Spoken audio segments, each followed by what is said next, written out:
Okay.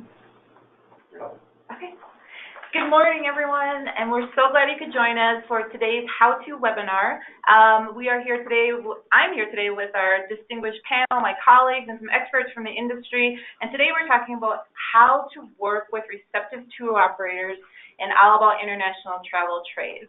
I'm joined by my colleague, David Griscom, who's the Tourism Development Director here at New Mexico TRU, and I have two wonderful ladies, two wonderful partners who work very closely with the tourism department and are experts on this topic. So thank you for being here today, Jen Lazarus and Rachel Cromer-Howard. So before we get started, I just want to remind everyone you can text in your questions as we go through. You might have a question that you want answered, and we'll definitely get to that at the end of the webinar. You can text Brianna 505-469-2739 or tweet it to @NMTourism. So keep those questions coming in, and I'll remind you of those call-in and text-in numbers later. So this is our second webinar of the year, and it's a very important topic, but admittedly, it's one of them that not all of us know a whole lot about. And so we're glad these two ladies could join us here today. We have an upcoming opportunity here at New Mexico TRU, an international travel trade efforts that we'd like you to be included in and become part of.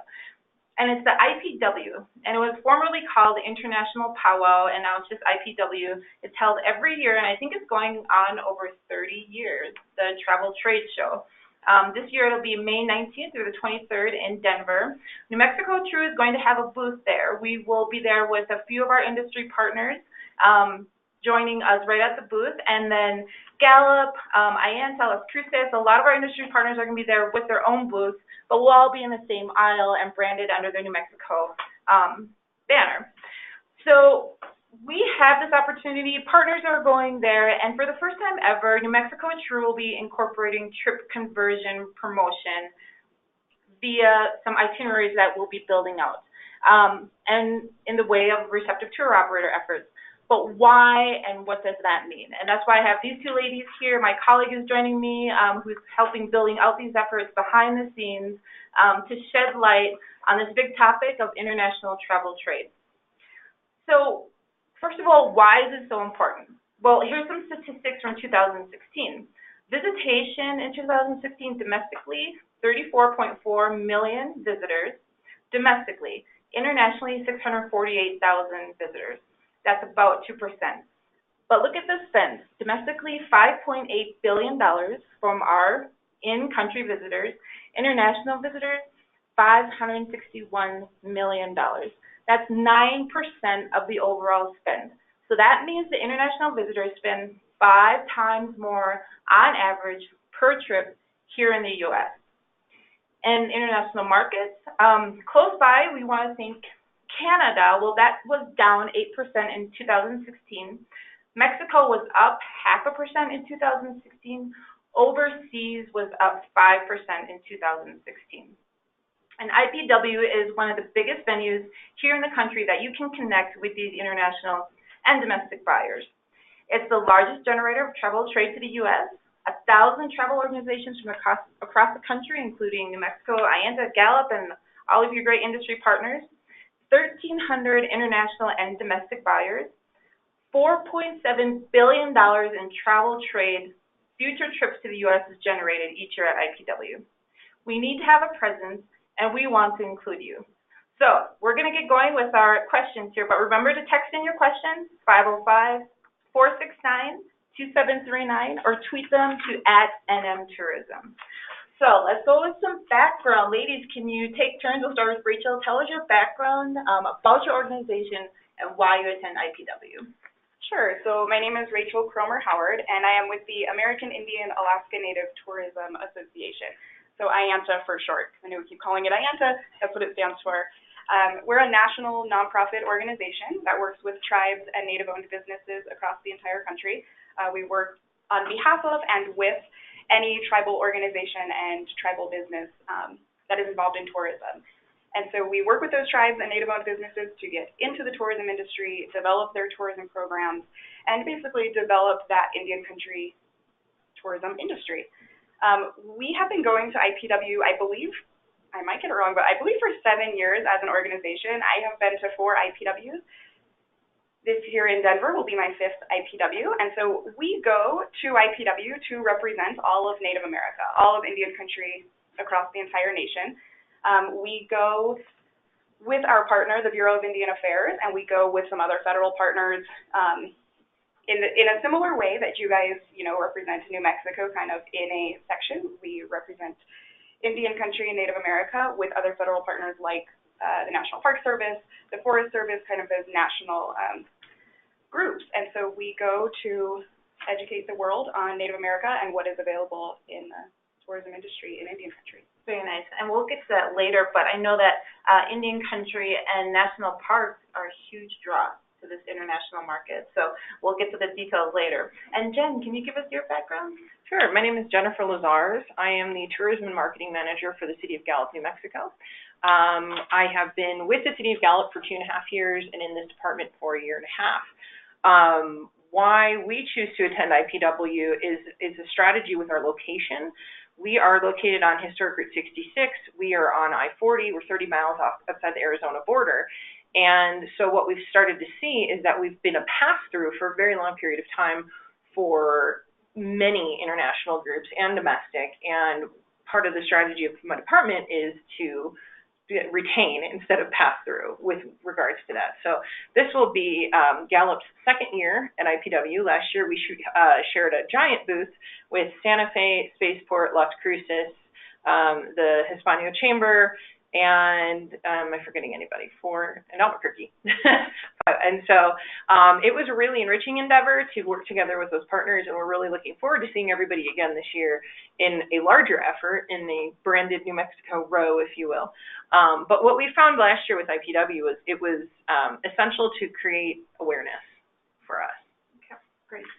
So as Amy noted earlier in the entree, the international statistics are compelling.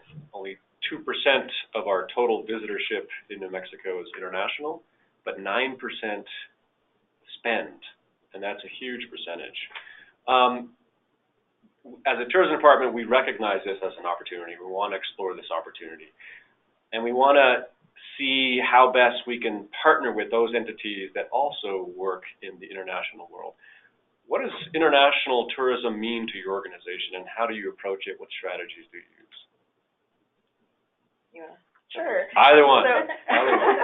Rachel. Sure. So at IANTA, we focus fairly heavily on the international market. We do a lot in the international marketplace. We primarily focus on European markets. They have shown a very strong interest in cultural tourism, educational tourism. They have a very strong connection with culture, being from Europe and having that connection with their own culture. And so we've found, and through lots of studies and surveys, that they have a very strong connection with cultural tourism. And so we do quite a bit in the international tourism market. We host tribes and Native businesses to several international trade shows, not just IPW, but also ITB Berlin, which is one of the largest travel trade shows in the world, and is focused on the German market, but also the entire European market. We do Showcase USA Italy every year, which is the Italian market. And we have started now doing WTM, World Travel Market, in London, so focused on the UK market. And then we also do IPW, Go West, NTA. We participate in some of these other shows as well. So we do have a pretty strong strategy on working in the international And have market. you found, at least in the European market, have you found that there's 1 or 2 countries in particular that are more interested in Native American travel and tourism in the United States? Yeah, absolutely, and that's actually, the German market has been such a steady market over the years. That's where we began our international kind of venture, and they have a very strong interest in tourism to Native America. And so absolutely the German market, also the Italian market. What we've seen is, although it's not one of the, just like you said, not necessarily one of the countries with the largest number of travelers, I believe it's the 7th largest to Indian country, they spend a lot of money. The Italian market spends a lot of money. They like to shop, they like to do expensive things, and they like to have an immersive experience, which, then costs a little bit more money. The other thing to look at as well with the international market, is they're not only spending more money in that they shop more or that they spend more money in that way, but they also stay longer. So you might get a domestic traveler who's passing through for the day, whereas you can really capture an international traveler to stay at least, from a state perspective or a regional perspective, for a much, much longer time. And those that are visiting Indian country, and likely New Mexico, because there is so much of it, so much Indian country here, they stay even longer. You think about, they have to rent cars. You can't really get to these locations just by flying in. They have to rent cars. They probably eat more food. They're staying longer. They're staying in hotels for more nights. All of these things kind of factor in with the international market. Jennifer, what does the international market mean to tourism in Gallup? One of the things that we discussed at IPW and at the National Tourism Association with our American Bus Association relationship is that smaller regions like ours, and there's a large portion of New Mexico that isn't the central corridor when you're looking at Albuquerque, Santa Fe, and Taos, smaller regions like ours are niche. And so what we're seeing with the international market is they've come in and they may have done Santa Fe and they may have done Albuquerque, and they're looking to broaden their experience. And they're going to revisit those destinations, especially with her point of them planning on a longer excursion. That is very true. We see that really consistently with the international market who does the Route 66 travel. There's a really great partner in the industry called Eagle Riders that operates out of both California and Chicago, who rents motorcycles and leads motorcycle tours all through the country. Well, they come right through New Mexico. And these are guests who are return guests over and over again, who, again, have had other experiences with larger cities, larger attractions, who are looking for something a little bit more diverse and unique. And so I think what's special about IANTA and my region, and a large portion of New Mexico, is that we are able to capture niche tourism and people who have already done the Times Square experience, or they've already done, the Seattle in the fish market or anything like that, and they're looking for something very different, but that gives them a complete sense of who Americans are outside of a stereotype. And so Gallup is very representative of that. We were talking earlier before the webinar. I had a conversation with a package tour operator in Los Angeles that came through us through the U.S. consulate, the Chinese consulate in L.A., and I asked him, do you send tours into New Mexico, and if so, where do you go? And he said, well, we send them straight to White Sands. And I said, do you know of any other locations in New Mexico that might be of interest to the Chinese visitor? And he said, no. And basically, they get on a bus in LA, and they come to Arizona, and they hit Sedona, and then they go to the Grand Canyon, and they come through New Mexico, and they go straight to White Sands. Seems to me like both of your respective organizations are uniquely positioned to help capture some of those buses that are coming through on I-40 and going to maybe one or two of our national parks. The challenge is how we do that. Overall, from I would say both IANTA's and a DMO or CVB standpoint, what we offer at a conference like IPW is diversifying the experience and connecting them with the resources in the regions that they're interested in. IANTA does it on a national and somewhat international scale with their Canadian partnerships and how there are, she made the point before we got started, there are no borders in Native America, and so the issue that a lot of these tour operators have is they go, okay, we're coming through, but we don't know the restaurants, we don't know the hotels, we don't know, the hour walking tour we could do to get out and stretch our legs, so they just stop at what's obvious. They don't necessarily, and they don't have time. That's the point of a conference like this, is to give them the opportunity and and remove the work from them, make it our work to give them that information. Absolutely, and even further to that, just like you mentioned, we do all of these trade shows, and there's, I think the most important thing with doing these shows and in what we do is that educational piece and offering that education. So on multiple levels, just like you're saying, we go to IPW and we educate the world, all these things are here. You have all of these opportunities, add this to your itinerary, add this to your tour, right? But there's another component of education that IANTA really focuses on that I think is really important, and I think, DMOs and CBBs and all of these other industry partners can really take on as well to help capture travelers like that. And so, to provide that kind of education to all of these partners within the states, or within your state, or for us within Indian country, we offer a lot of educational opportunities. The American Indian Tourism Conference a little plug, gonna be here in All right, Albuquerque you can plug actually, it. since a good one. we are, talking to New Mexico partners.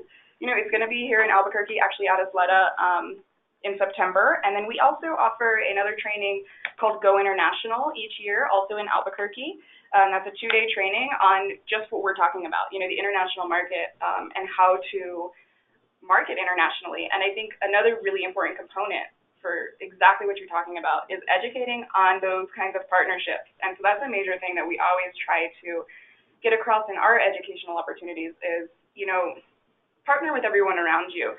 Just like you're saying, they don't know about these restaurants. Well, help, or these hotels or these really amazing destinations, help that international tour operator or that international traveler see how your destination fits into the bigger travel picture, right? Because they're not going to come to New Mexico just to stay, one night at Hotel Santa Fe, which is a beautiful hotel, and have a great experience. They're going to come and stay much longer and do many more things. So help them to see how your destination can fit into that larger travel picture, and that's exactly how then you can capture these kinds of tours. Absolutely. So because we started going down that, I'm gonna jump ahead here on our questions, but a lot of awareness, a lot of education, a lot of outreach, and you started talking about it, but because we're PR here at the tourism department, and we, going back farther, being PR also alongside Rachel, and other organizations, it always just kind of fell in PR's lap. You can do international travel trade, and it's from the outside, it probably doesn't make a whole lot of sense, but when you're in it, then it makes a whole lot of sense. So how does your PR program support this travel trade effort? And I know we're all very limited resources, so we may be the only person that can do it, but how does it all tie together? And I'll start with you, Rachel, because you were already on that conversation. Sure. So for IANTA, PR, public relations, and media is a huge part of what we do internationally. And at IPW, we've done the media marketplace, which is an additional opportunity that you can participate in at IPW, which I really encourage. It's a really big added value to do this kind of increased media outreach at any of these kinds of shows. We do it also at ITB in Berlin, and all of these shows have these kind of media components. And there's a lot of really important things, I think, with how media relations and public relations can help support your overall goals. And obviously, editorial coverage, positive editorial coverage, internationally is a huge thing. You're reaching consumers, you're reaching other tour operators, you're reaching anyone in the travel industry who is looking. And so it's, a very visual and clear kind of benefit that you get from doing these shows. So I think an important thing about it is you can, not always, but you can get an immediate return on your media outreach, which is huge for anyone trying to show those results, right? Why are you doing this? Why are you going? What are you getting out of it? Whereas when you work with tour operators, there can be a longer timeline, right? 3 to 5 years, even 5 to 12 years when you're working internationally. I mean, it could be a very long timeline when you're talking to a CFO or you're talking to, a CEO or anyone who, you're reporting back to. What are you getting out of this? Media is a huge, huge piece of that. You can see. We did a FAM tour with the Italian, familiarization tour with the Italian market last year throughout the Southwest. Actually, a major part of it was in New Mexico. And we got it was something crazy, like a 30-page spread in this beautiful electronic magazine online, and it's an Italian travel magazine. It's very popular there. And we got this incredible spread, and that's something that you can show and say, this is what they experienced. Then that goes to Italy, and the travelers there can see, oh my God, this is what they experienced. This is what I want to experience. You can also then show your boss, look what we got, right? And you can convert that to ad dollars, which is important, like I said, when you're talking to a CFO. So, to a smaller destination like mine, one of the things that we've had to do is really divide up the approach from a public relations and media standpoint, because there is less press traveling through, and if they're traveling through again, they don't know to stop. And so what we've done is we've said, okay, from the first side of things, we're going to use that public relations side to, we rebranded as a city with Gallup Real True over 2 years ago, and we said we've collected, okay, what is that about? and it's then created the supporting materials and been able to create those press kits, because from a smaller regional standpoint, there are a lot of regions. Just at Trent, at the co-op session, somebody said, well, how do I know what my assets are? You know, and we're like, okay, let's step it back a little and go, okay, well, what are the things you tell people to go see? This is the first question you're going to ask. Well, you know, for a smaller region in New Mexico, when they're assessing what are we showcasing people, that's where that public relations and media stuff is really important and integral. Because if you haven't sat back and done that analysis and created the materials to even give to those journalists, you don't have a photo collection that you have, you know, the rights to, that you can give them to put into these articles. Because there are international journalists who you have the opportunity to meet at IPW or at some of these wonderful other organizations that will say, hey, I can't get there, but if you could just give me this information, I will write about it. And so you have to have the first step is having the materials to display yourself well. The second thing I would say is understanding, one big question that seems to keep coming up in the state is the difference between somebody who's very transparent, like USA Today or Forbes or something like that from a very large travel writing standpoint, or other international publications, to digital influencers. And what is the difference in impact and what does it mean for your region? Because the return of the ROI for a digital influencer campaign for a smaller region is much higher because of the fact that it's you know, the low cost, and also the fact that it has two outcomes. The first outcome is your travel awareness, your brand awareness. You're reaching out to these people in their homes, their phones predominantly, saying this is who we are and this is this unique thing that we offer. The second component that I think may also be relative to Native America, I was to say Native America, but it's bigger, is pride in what we have as our assets, and being able to have those discussions. Because when you're in a conference situation like this and you're dealing with a journalist, they're looking for something that's new. They're looking for something that's different and a unique angle. And it becomes really, you know, you want to understand what makes you special.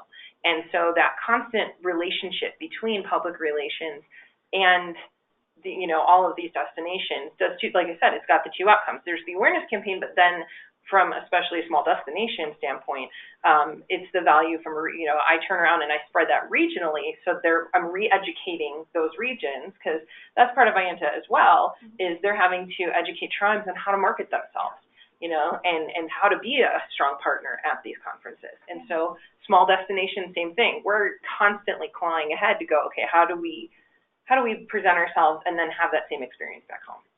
Absolutely. And if I can just add one thing, I don't know if we're Sure. going on this topic, but you brought up a lot of good points, and I think, you know, that education piece is really important. I think going back to what I said, knowing who your partners are is also very important. So to get that media coverage, I mean, know that, you know, people are looking for content, right? I mean, the state may, I don't want to talk on behalf of you guys, but the state may be looking for content, right? If you can work with your partners. We're always looking for content. Yeah, everybody's always looking for content. Exactly, and that's an important thing. If you maybe are not able to go to IPW or, you know, ITB with IANTA, or, you know, whatever the case may be, look to how you can utilize your partners. You know, we do as much as we can to work with our partners to get that additional media coverage, and then also looking to those assets. Say, you know, if you do work with IANTA, we do the media marketplace, and we are bringing pitches to the media marketplace to all these international journalists. New Mexico is going to be at IPW, right? You guys are going to be bringing these story pitches, all these story ideas, all these itinerary ideas to these international journalists. So, you know, just kind of going back to that, really knowing who your partners are and how they can be your allies, especially with media relations, because that is something that you do get a return on. Yeah. And so the other thing that you brought up that was very important, I think, is when you do go to these shows, since we're talking about IPW, being prepared for media, I think, is a very important thing. You know, not just saying, oh, okay, I'm going to go meet with tour operators, but know that there's a lot of media there. And especially IPW, everyone is vetted who goes to IPW, yeah. Which is a huge benefit. Not all travel trade shows are that way. And so take advantage of that and be ready for media appointments, and try to set appointments with media and really take advantage of that and be prepared with a media kit with images and with story ideas and itinerary ideas, and make their job easier. Make that journalist's job as easy as possible. I want to bridge a gap really fast. Sorry, so this really bridges into what is IPW about and who are you going to meet with? the biggest misconception is when you go to the IPW website, and I went there yesterday just to verify exactly what I'm going to say, is you think you're going and you're going to go Receptive tour operators. No, it is, and I wrote my list, so I'm going to cheat here. You're looking at tour suppliers, Receptive operators. You're looking at foreign inbound travel. You are looking at advertising and marketing partners. So they're going to be people who you think are there to have a discussion with you about how to bring people to your region. No, they want your dollars. You're going to be looking at travel writers, publications, digital influencers, and then the associations. You know, there are people who will come around and want to meet with you briefly because they want you to be a part of something bigger. And so to go back to your press and the media relations thing, I want to tell a really brief story. One of the conferences I went to this year, the Chinese tour operator asked, you know, how long have you lived in Gallup? And I said, I've lived there for about 3 years. I'm originally from Chicago by way of North Carolina and all of this. And the guy wanted to talk about my story. He wanted to talk about who I am and why I moved there. And then when we got done, he said, it's these stories, the why of your region, that matters to our market. And that sells us on wanting to come there. It's not just knowing the itinerary, but why that itinerary. And so that's really that relationship between that media and that PR, and bridging that gap into the Receptive tour operator is the tour operator is looking for content, but why is my content any different from anybody else's content? And so it's having that, I would say, really starting from that media and PR standpoint, before you head to a conference like this, prepares you for those discussions. Because if you can give them the story of why your destination is special, and then follow up immediately, whether it's on site with your USB, your print materials, or digitally, with exactly the specifics that they're looking for. Oh, does your destination have vegetarian food? Okay, you might have literally spent your 10 minutes talking about why the heck coming to the destination, and then they're going to go, okay, we want to come, but can you do this one obscure thing? You know, can you provide a non-pork meal? Yes, absolutely. And then you follow up immediately with that content, and you're building that relationship, that later lends that credibility and is a buy in the future. So let's get into some brass tacks about IPW. Our listening audience includes many communities in New Mexico who probably haven't been to IPW. Right. And don't know anything about it. And it is a unique beast. It's a different kind of experience. So let's talk brass tacks.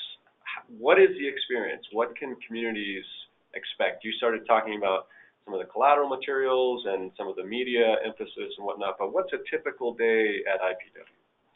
Sure. So IPW is a massive trade show. So if anyone listening has not been to a trade show, I apologize, I'm going to skip to if you've been to any kind of trade show, right, with exhibitor booths and that kind of thing, think of a trade show on a massive scale, really. It's 1,000 booths. Yes, on a very, very large scale. And also, you know, we're not talking about like little, you know, having like a little table set up with a single banner in the background. I mean, these are really beautiful booths. I mean, a very high production value at IPW. And so really that's kind of what I think of. It's a trade show on a massive scale. And it's exciting and it's fun. It's a very unique travel trade show in that, you know, you have your meetings during the day. So you have pre-scheduled appointments with tour operators, just like you were saying. You know, you have all these different appointments and you have the opportunity to meet with a ton of different types of people. Mainly tour operators, travel agents, media, and journalists. And then also, just as you were saying, which is important to be aware of, kind of marketing organizations and advertisement sellers, basically. And so those are kind of the main people that you will meet with, and you have pre-scheduled appointments, and you will meet with those people for, I believe IPW is 15-minute appointments. I think you're right. And you hear a little ding when your 15 minutes is up. Your next appointment hopefully will come. It's, like we said, it's a huge, huge trade show, so sometimes maybe a couple minutes late. Speed dating. Yeah, it's speed dating, exactly. It is, absolutely. Exactly. So the way the day is structured, the first night, so Saturday there's some training and things like that you can choose to attend. Pretty consistently, this is the structure. Sunday, people are coming and you set up your booth. And again, your booth is an experience, so you're putting your best foot forward.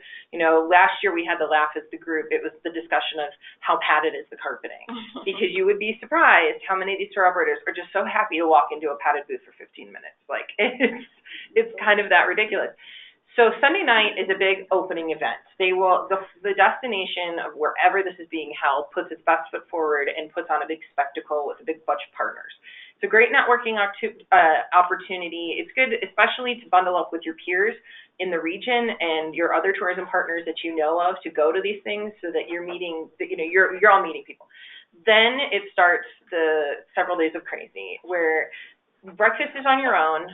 They do provide coffee or beverages and sometimes refreshments on the main trade show floor.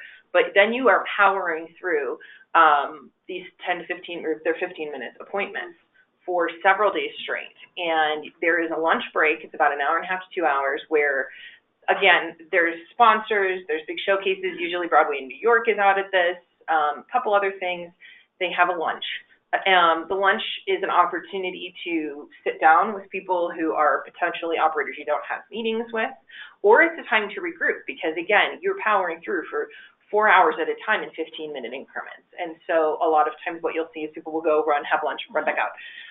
Afternoon, again, you're powering through these 15-minute increments. So there's several days of that, and it's having a strategy and researching your appointments in advance for that, because the rest of the framework of IPW is simply, networking opportunities. They provide some really lovely events that are the asset of the convention. For example, it's this year in Denver, excuse me. The reward for them is there's all of these international operators, market, media, everything plunked right down in Denver. So they're going to run out and have all of these experiences before, during, and after. But for somebody like us, we're coming there for them. Denver's great. I can go to Denver anytime. I need these people because I want to help grow the economy of where I'm from. And so what it is knowing in advance. The big thing is stepping backwards. At the conference is the least amount of work. That's when you're in your best sales mode. It's backing up that you enroll in the conference in the fall to get the best rate. And then starting March 1st, they open up the appointment booking of this year. So for example, I think it's 44 appointments, 50 appointments, something crazy like that. So it's 44 appointment slots. And so you go through and you're fishing through who do you want to meet with, as well as people request meetings with you. You're looking at their websites. You're looking at their social media. You are looking at the tours that they have offered before. And you're preparing that content and making those requests so that by the end of April, when they close the session or they close the appointment booking and you're done, you have best prepared yourself for those 3 days. Because like I said, the 3 days, you're just given a bunch of materials and you hit the ground running. It's all of the work beforehand that gets you the return on investment. And the other important thing along those same lines is the follow-up. And so absolutely, I agree. That time when you're at the conference, bring your vitamin C because you are talking. It is exhausting. Like you said, something like 45 to 50 appointments, plus any kind of walk-bys that you might get, someone who didn't get an appointment with you, who wants to come by and see you. So, you're on for these 3 days, and it can be very exhausting. However, all of the lead-up ahead of time is really, you can get all of that work done ahead of time. You schedule all of your appointments, you can do all of your research, you can have all of your materials prepared, and then afterwards comes even more hard work, and that's the follow-up, and it's super, super important, and I think it's sometimes something that people who first go might neglect a little bit, but it is really important. Think about how many people you're meeting. These guys are coming from all over the world to a new place. They have all these crazy, exciting networking opportunities going on, and all these, the events, it was very understated. The events at IPW are very impressive, and because they are impressing international tour operators and media from all over the world. And so, if you think about these guys who are coming here, they have as much, if not way more, going on in their brains and in their heads. A lot of the media are involved in fam tours before and after. They have done so much. They're extending their trips so that they can do other tours, so that they can get more material. Follow-up is super important because otherwise you're going to be lost in that mass of information that they've just received.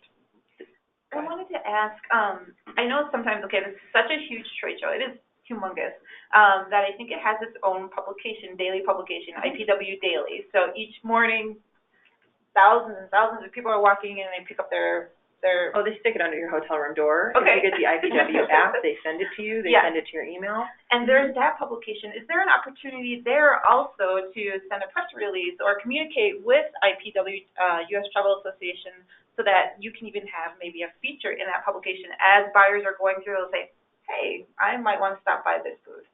Yeah, absolutely. There is opportunity for that, and once you register for IPW, you'll start getting any kind of paid opportunities in those publications. You can buy ads, and I believe you can buy editorial content. IANTA has never purchased editorial content in one of those publications, but it is valuable.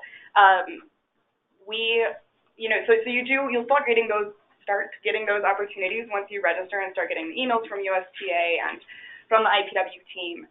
You'll start seeing those. There are other opportunities, though. Sometimes they'll still be looking for content, so really look out for those emails, too. Sometimes you will get emails closer to IPW that say,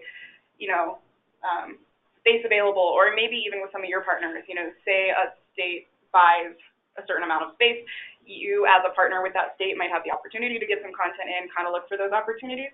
And then they also are walking around the trade show floor.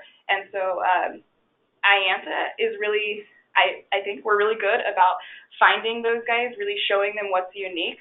We have an advantage of having a very unique product. I think New Mexico does as well. Yep. People want to see Indian country, people want to see Native America. Any of our Native representatives that we have with us oftentimes will dress in their traditional regalia on Media Day, which is, we've been, I believe, maybe 2 years ago, we were on the cover of one of the IPW daily, publications, which is a great thing because then people there at the show that are seeing it are, looking at it and saying, oh, okay, I want to go see these guys, or I want to go talk to these guys. I didn't even know this group was there, or, oh, I haven't even heard of Gallup. I want to go talk to them and see what it's all about. And so that is a good opportunity, and just look for every opportunity you have to get in there. And which day is Media Day? If you remember off the top of your head, Monday? It's usually at the beginning, so Like this the year one it's of the on first Monday. days. So Okay. I know some our partners in Santa Fe and Albuquerque are sending 2 representatives, 1 to each. We chose not to this year because we have a whole lot of digital influencers showing up in Gallup in November with the Travel Media Showcase Family Travel Conference in our destination. But it was originally in our plan to participate in the media marketplace. We just redirected our resources. Something that's important to remember with any of these conventions, IPW is the biggest. And so I had Trial by Fire last year. It was my first ever conference like this. So I didn't even start with an NTA or an ABA, which are a lot more low-key. No. It was Trial by Fire. It's being who we are. It's New Mexico true, and that brand is so absolutely applicable to a conference like IPW because we aren't there to sell something we're not. There are going to be tour operators who are like, well, how come you don't have 50 different theaters doing theater productions? What else have you got? And they look at you like you have no assets. And you're like, okay, but, you're not going to be meeting with those people. You might actually stop one and try to talk to them because that is part of it. There's so many people that sometimes they come by, they will look at literally, they will have no idea who you are, where you are. They literally go, okay, this is New Mexico because they see a giant banner up in the air.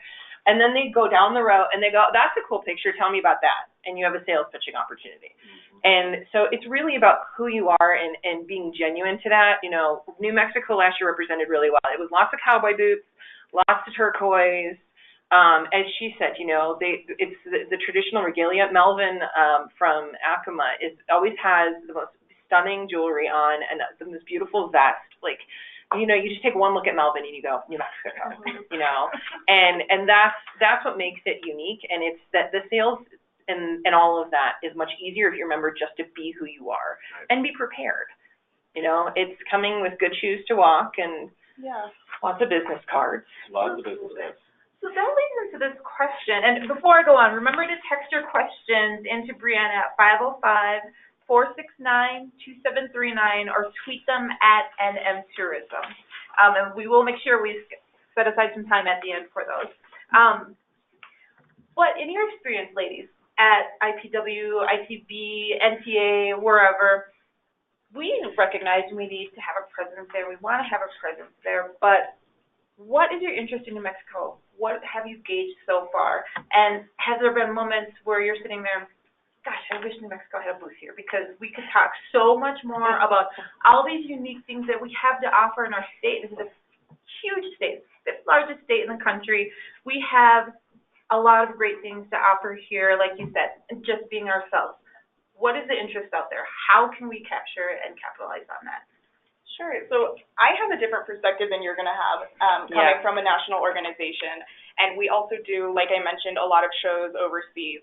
And so I can get started with kind of a different kind of perspective. And I have a very different kind of viewpoint. So as a national organization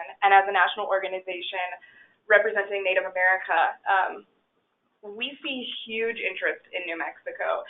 And it's very interesting because, just like you said, I wish there was a booth here for New Mexico that we could point you to. We almost are the largest presence from New Mexico at some of these shows, and we constantly get interest and questions, especially at IPW and at ITB Berlin. I will say the German market has a huge interest in New Mexico. We get so many questions about New Mexico, and part of the reason is when people think of Native America or people think of Indian country, especially an international visitor, they think of New Mexico and Arizona.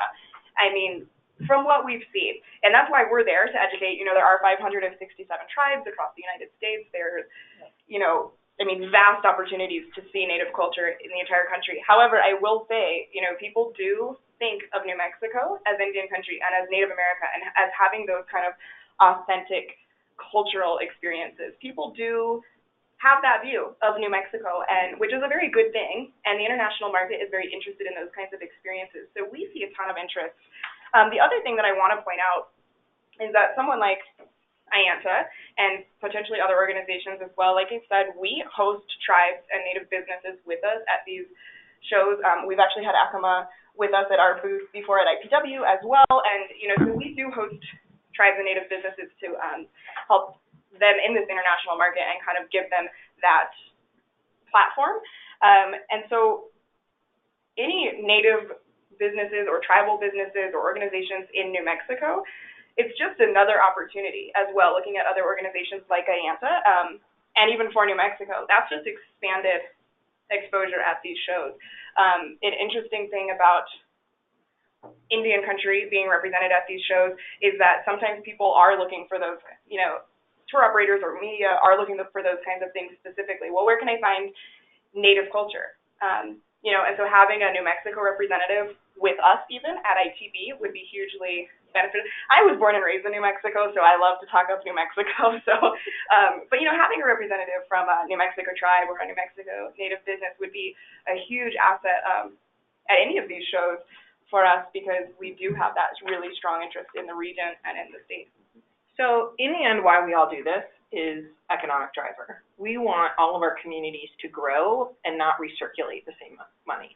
One of the things that I think is exciting, and I think there's that the opportunities are there for the state is, as you said, the spend is there from an international market. When we were at IPW last year, we got an earful from France because apparently they had a relationship a million years ago with the state agency, and they were like, how come all of you are here and the state is not here? And France let me have it.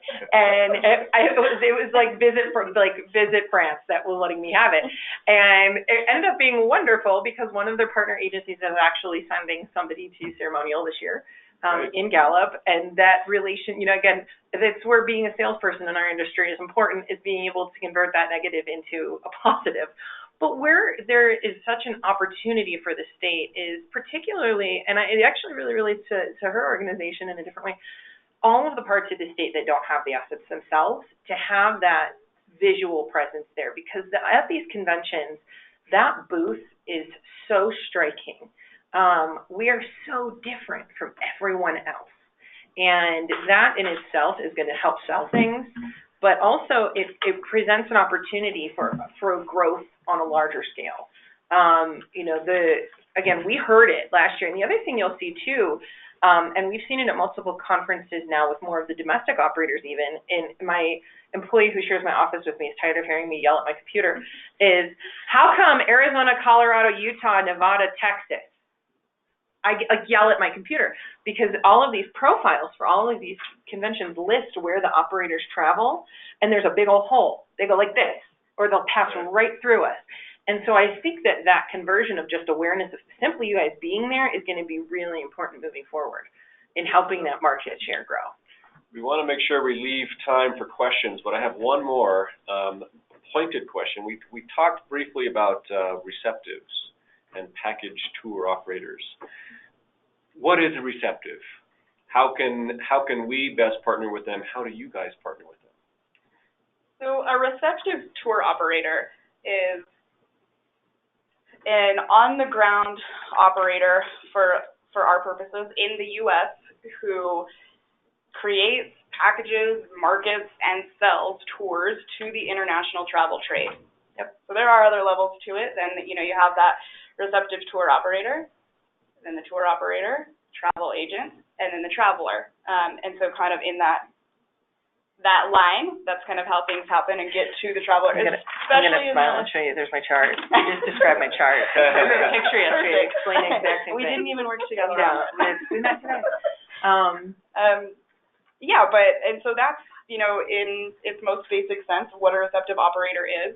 I do just really quickly, I think it could be a little intimidating for people to hear or to start thinking about, and so I think important things to keep in mind, they can be your allies. They really can be a big asset for you as a destination, or, as a seller at these international shows. They help, like I said, with the packaging and the marketing, and they know the people you want to know in those international markets. They can help bridge cultural and language barriers that you might be facing. They can bridge financial risk that you're facing. It can be a huge asset to you to get involved with a receptive operator. It really can be. So go ahead. From the DMO, CVB, or say non-for-profit standpoint, there is no cost to us unless we want to potentially do some sort of cost share for our marketing or sending them as materials. Receptive tour operators are wholesalers. They're looking to build a package that absorbs what is special and who all of the businesses are within your target market. So what we do is turn around and say, okay, these are all your options. Now, what's important about these conferences is asking them, what exactly do you want? So that's some of the homework in advance. If we as Gallup see, they've been coming to Balloon Fiesta forever, balloon conversion, we try to pull into that. But at the end of it, we had one tour operator who has signed contracts in Gallup already from last year for markets for travel in the next couple of years, come in and flat out say, I want Marriott's and Hilton's. We already want to come. So it was like, this is the shortest meeting ever. But the cost isn't on us. It's the cost of doing business is discounts that your partners in these regions are going to be negotiating with these operators. The other thing these operators do is they pay those things. So they're working it out so that an international travel agency isn't having to pay 13 hotel room nights, plus 13 meals, plus 13 this, that, the other, and do all of that financial conversion. What they do is they work out a contract with the hotel and with the travel agent.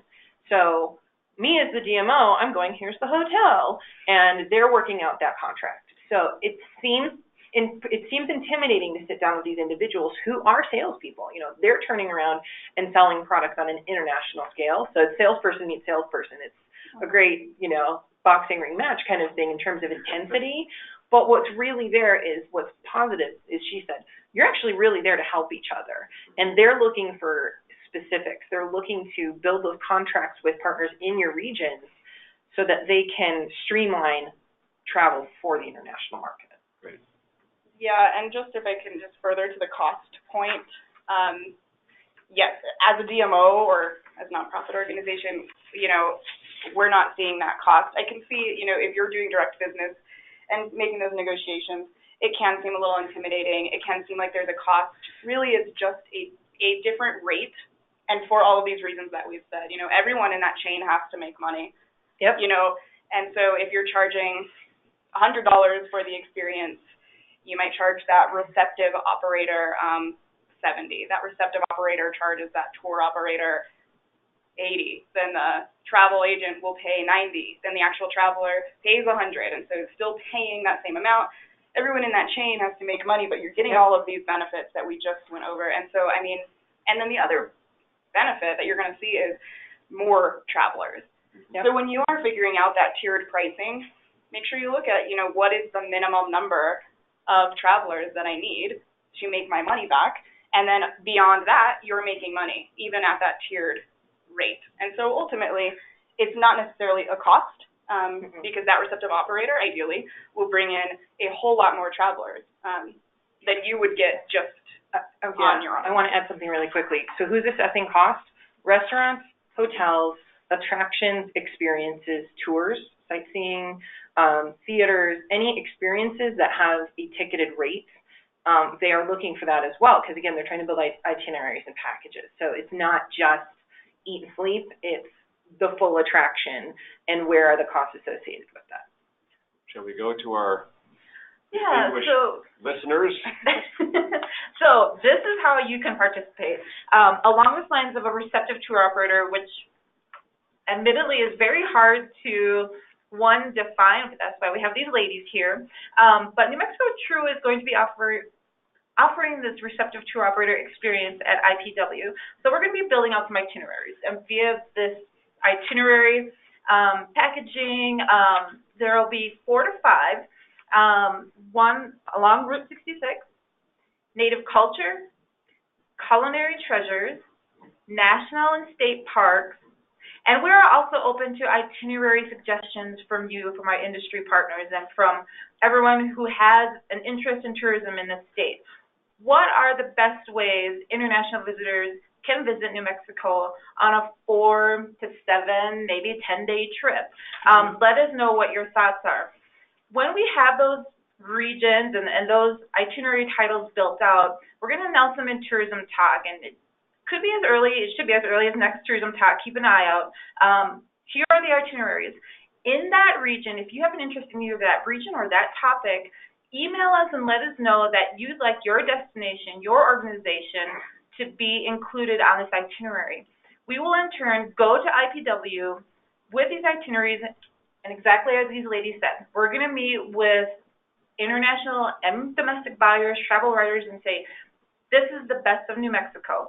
This is why you need to come here, and these are the stops along the way. So all in efforts to drive travel to New Mexico, increase visitation, and to stop those buses of people that are coming through and stop at our destination and spend some of that money there. I also just wanted to put in a little plug. I know we have a lot of tribal partners, like these two ladies said. It's a huge draw to New Mexico. I think the numbers are even higher for Indian country for international visitors. Do you remember any of the data offhand? It was a lot higher than just the regular travel to United States. Absolutely. I wish I knew that. I wish I had my notes in front of me on the actual numbers. I hate to give any incorrect numbers. However, I will say international spend and international visitation to Indian country is huge and much larger than any kind of domestic numbers that we've seen, which is why we focus a lot on the international market and that education on international outreach and international marketing. The spend is there and people are coming to Indian country. And just like I said, that we've seen, at all of these shows that we participate in and all of the different things that we participate in, Europe has a huge, huge interest. The Chinese market as well, the Australian market as well, and they have a huge interest in Native America, absolutely. Something I want to add really briefly that might be a resource for people. If you're having trouble defining exactly what a receptive tour operator is, the internet has one lovely gem. And I actually met them at IPW last year. The Rocky Mountain International marketing firm that markets Wyoming, Colorado, and the Dakotas, I think. I'm sorry, Rocky Mountain International. It's Montana, the Dakotas, not Colorado. It's not Colorado. I think it's Wyoming. Wyoming, Montana, the Dakotas, and previously Idaho, but no longer. Sorry, Idaho. And sorry, Rocky Mountain International. But on their website is like an extensive essay about exactly what receptive tour operators are and like how do you partner with them. Like free information out there on the internet. Found it last week and was like, oh, this is amazing. So thank you to them and Rocky Mountain International. Just Google like that plus receptive tour operator and you get a whole essay on it. Thank you. They actually also host an international trade show as well if you're looking for other opportunities. They actually host one also in that region. We are running out of time. Brianna, what do we have for questions? We do have a few questions coming in. So from Route 66 News, they want to know, has New Mexico seen attraction with Chinese tourists? David, you'd be best. So that's a very interesting question. We've had a couple of visits recently in the last, say, 6 to 8 months from the Chinese consulate in Los Angeles expressing interest in partnering with New Mexico to get the word out about the state and about the attractions in New Mexico. And I think one of you referenced it earlier.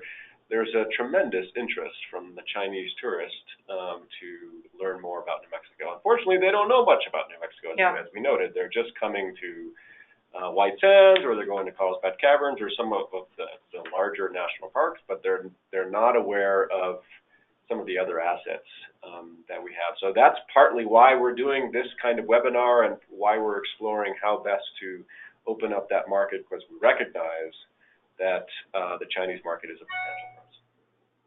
And we have another question from Jim Britt with Trike Flights LCC. He wants to know, how is New Mexico True working to give me a receptive tour operator opportunity? So exactly what the New Mexico True booth, we're building out these itineraries, and again, I'm going to go through them again. Route 66, Native Culture, Culinary Treasures, and National and State Parks. And we are open to your suggestions for itineraries to showcase the best of New Mexico. Once we have these listed out, and we will feature them in the next Tourism Talk, let us know, email us and let us know that you want your destination, your city, your organization, your town, your village featured in these itineraries, and we will bring all of that with us to IPW and start to drive, travel, and stop these buses along their way through New Mexico to stop and spend money here in our state. Make sure you reach out to whomever your local partner is. So whatever town or city is nearest to you. I'm sorry, I'm unfamiliar with your business. I want to know more, and I will Google you later. But reach out to whomever your local partner is, and also let them know that you really want to be included on their itineraries and as an attraction or asset. That way, if they have a relationship with the state, because the state and the local DMOs talk a lot, then they can continue to pass on that information, because we all work together, and I would say the relationship between the regional partners and the state is continuing to grow, and we all talk to each other as regional partners too. So I might call, I've called other regions to say, hey, I know these people are headed your way. So, what are the things that we can offer? So please talk to them too. So in closing, final comments, suggestions for particular industry partners who either maybe have gone to IPW once or are thinking, maybe I'll go next year. Why? What best advice can you give them? I think, just a lot of things that we've already covered, looking into doing your research, really being prepared. It is a really great opportunity. IPW presents an amazing opportunity, and all of these other shows that we've been talking about, really looking to who your partners are and how your partners can be assets, just like you guys are talking about, all the opportunities that New Mexico True offers all of these New Mexico partners listening. IANTA offers a ton of opportunities if we have any tribal partners or Native-owned businesses listening, or even anyone, in region with or in conjunction with any Native-owned businesses. IANTA offers a ton of opportunities, again, just expanded exposure for New Mexico. We offer a ton of different opportunities in the international market as well as educational opportunities, so I encourage anyone to look into those kinds of programs that we offer, like the American Indian Tourism Conference, and so, look who you can partner with at IPW and these kinds of shows and how you can really make the best out of your presence there. I would say my recommendations are twofold. For the less experienced DMO, CBB, or business with regards to this, it's really examine who you are and how can you streamline how you pitch that to them. Because the state's here to be an asset, but if you haven't quite figured out the vocabulary and how to pitch yourself, IPW is not something you're ready for, because you have to be ready to consistently talk about you, which is something many Americans particularly are very uncomfortable with, is we don't want to talk about ourselves and what makes us special. So it's developing that pitch so that in your relationship with the state and the assets they offer, for the less experienced regions. For the more experienced regions, somebody like me who's gone before, and especially the larger regions, it's continually developing that dialogue of what's new, what's exciting, what's interesting, and making sure we're doing the follow-up, the afterwork, and making sure that you do your homework on both ends of it. That makes the entire experience really rewarding. Well, thank you so much, ladies. This has been so informative. I wish we could spend another hour, but luckily maybe I can corner them for a few more questions of my own after this. Thanks for joining in today. I'm sure you have more questions. Let us know, and we could also, maybe pass some questions on to you, ladies, if you'd be more than willing to answer those questions. Don't forget AITC, American Indian Tourism Conference, coming up in September 2018, and they can learn all about it by going to... You can visit AITC2018.com. Okay. And find all about it. Perfect, and we will do that too. Our next webinar will be on Thursday, March 15th. In the meantime, keep up with all New Mexico True Industry news at newmexico.org/industry. Read Tourism Talk, comes out every 2 weeks, or contact Brianna, industry.relations@state.nm.us. Thank you again for joining us today, and until next time, have a great rest of the month. Talk to you soon. Thank you. Bye.